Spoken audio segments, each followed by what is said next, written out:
This is the moment the dollar died, not with a whimper, not with a policy memo, but with a tweet at 3:47 a.m. and a resignation letter that shook the foundations of American financial supremacy. Breaking news this Monday morning, March 16, 2026. Federal Reserve Chairman Jerome Powell has just resigned, but he did not go quietly. He walked out of the Eccles building, stood in front of the cameras, and said 12 words that sent the futures market into freefall. The President of the United States has attempted to obstruct the independence of this institution. The Dow futures are down 2,100 points. The 10-year Treasury yield just spiked to 6.8%. The dollar index is collapsing against every major currency. And somewhere in the West Wing, a president is learning that there are some institutions you cannot bully, fire, or Truth Social into submission. Welcome to the constitutional crisis nobody saw coming. The one where Donald Trump tried to fire the Federal Reserve, and the Federal Reserve fired back.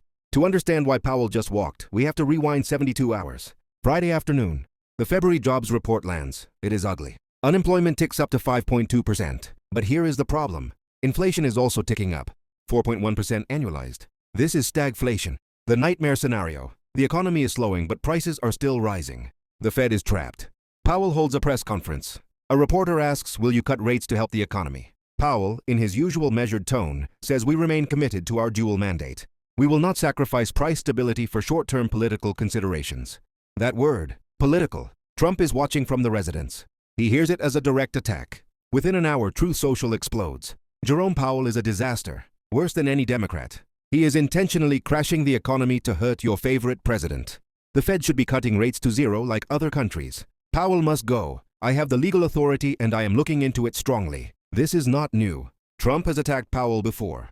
In his first term, he called him an enemy. But this time, Trump does not stop at tweets. Saturday morning, reports emerge that Trump has instructed White House counsel to draft an executive order asserting presidential authority to remove the Federal Reserve Chair for cause. The legal theory is creative, to put it politely. The Federal Reserve Act says the president can remove governors for cause. Courts have never defined what cause means for the Fed chair. Trump's lawyers are arguing that policy disagreement that harms the national economy qualifies. It is constitutionally untested. It is financially insane. And it is apparently happening. Sunday night, Powell is summoned to the White House. The meeting is described by sources as hostile. Trump demands that Powell announce an emergency rate cut at the next FOMC meeting. Powell refuses. Trump reportedly says, "Then you are fired. I will find someone who understands business."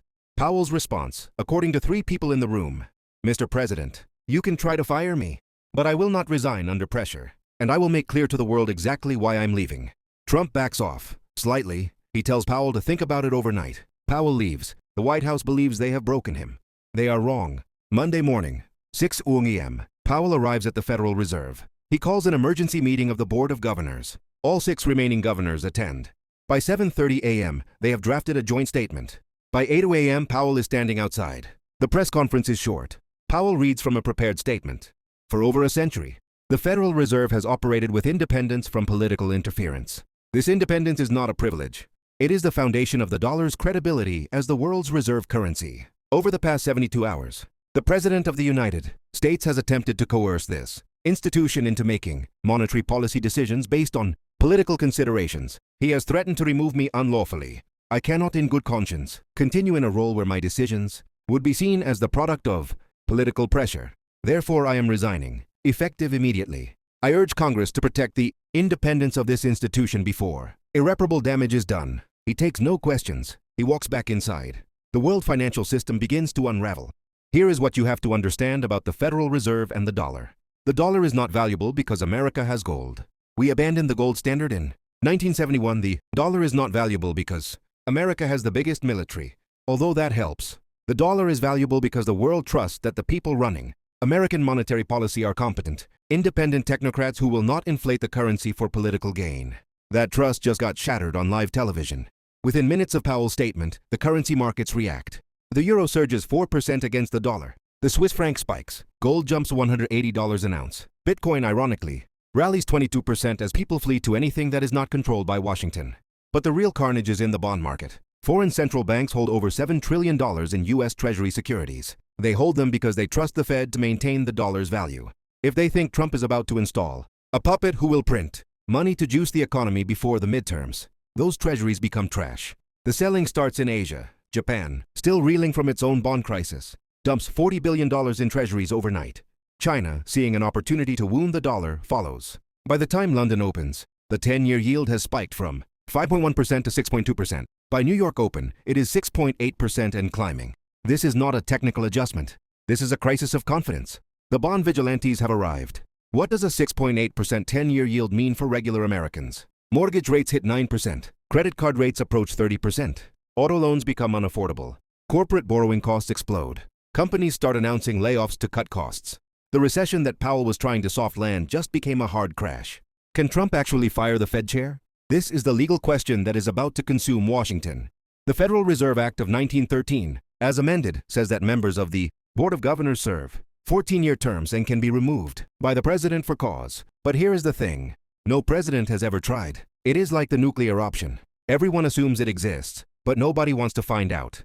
The closest precedent is a 1935 Supreme Court case called Humphrey's Executor. In that case, the court ruled that Congress can create independent agencies whose leaders cannot be fired by the president at will. The president needs cause, meaning misconduct or incapacity, not policy disagreement. But the current Supreme Court, the Trump-shaped 6-3 majority, has been chipping away at Humphrey's executor for years. In a 2020 case about the Consumer Financial Protection Bureau, the court signaled that single director agencies might be different. In 2024, they further narrowed the scope of independent agencies. There is a legal theory in conservative circles that Humphrey's executor was wrongly decided and should be overturned entirely. If Trump fires Powell and the case goes to the Supreme Court, it is a coin flip. The conservative justices might rule that the president has inherent authority to control the entire executive branch, including the Fed. They might rewrite a century of administrative law, or they might blink, realizing that giving any president control over the money printer is economic suicide. But here is the problem. The case will take months to resolve. In the meantime, uncertainty reigns. Every financial decision in the world will be made with the question, is the US dollar still safe? Inside the White House, the reaction to Powell's resignation is, according to sources, a mix of triumph and panic. Triumph because they got rid of Powell.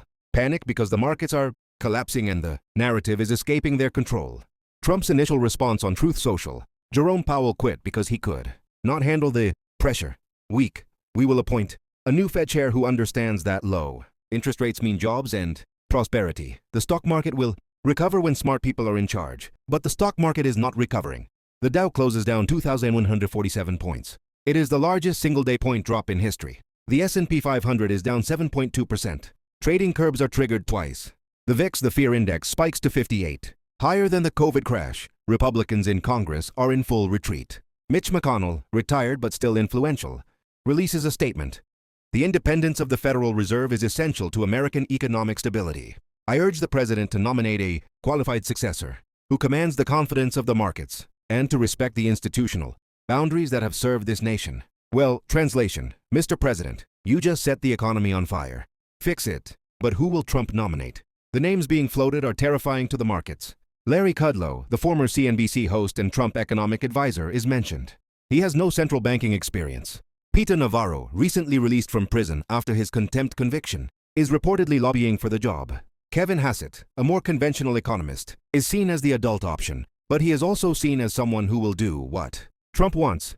The markets want someone credible, someone independent, someone who will tell Trump no. The last thing they want is a loyalist. Every name Trump floats that smells like a yes man sends the markets lower. The rest of the world is watching, and they are making moves. In Brussels, the European Central Bank holds an emergency meeting.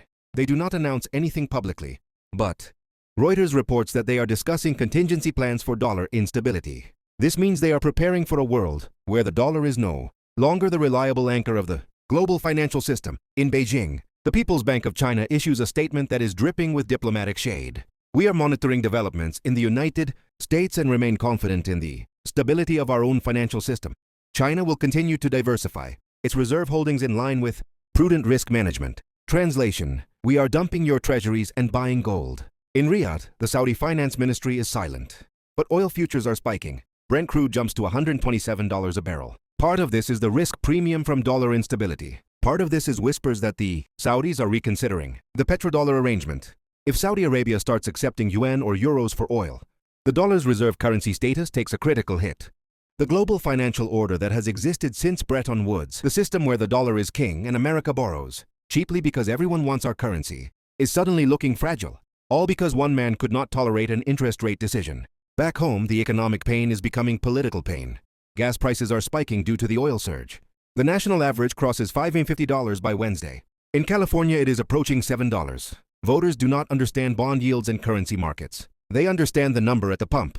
The housing market freezes. At 9% mortgage rates, nobody can afford to buy. Sellers pull listings. Buyers disappear. The real estate agents, the mortgage brokers, the construction workers, they all start to see the slowdown. Banks begin tightening credit. Small businesses cannot get loans. The optimism from the 2024 tax cuts evaporates. Suddenly, the Trump economy does not feel so good. Polling, already shaky after the Japan crisis, collapses. Trump's approval rating drops to 38% in the Reuters Ipsos poll. Among independents, it is 29%. The question, do you trust President Trump to handle the economy, comes back. 34% yes, 61% no. Republicans running in 2026 are in full panic mode. Several House members in swing districts begin distancing themselves. One congressman from Pennsylvania, anonymously quoted in Politico, says, "He just torched the economy to win a Twitter fight with a banker. How do I explain that on the doorstep?" With Powell gone, who runs the Fed? The vice chair, Philip Jefferson, becomes acting chair. He is a Biden appointee, a respected economist, and he is in an impossible position. He has to stabilize the markets while Trump is actively trying to replace him with a loyalist. Jefferson calls an emergency FOMC meeting for Thursday. The question is whether to raise rates to defend the dollar or cut rates to save the economy. It is a lose-lose. If he raises rates, the recession deepens. If he cuts rates, it looks like he is bowing to Trump's pressure and the dollar falls further. He chooses a third path. He holds rates steady and issues a statement that is as close to a declaration of war as central bankers get. The Federal Reserve will continue to make decisions based solely on economic data and our dual mandate. We will not be influenced by political considerations from any source. The credibility of this institution is not negotiable. The markets stabilize slightly. The Dow recovers 400 points on Thursday. But everyone knows this is a temporary ceasefire. Trump still needs to nominate a permanent chair. The Senate still needs to confirm them. And Trump is reportedly furious that Jefferson did not cut rates. The next battle is coming. How does this end?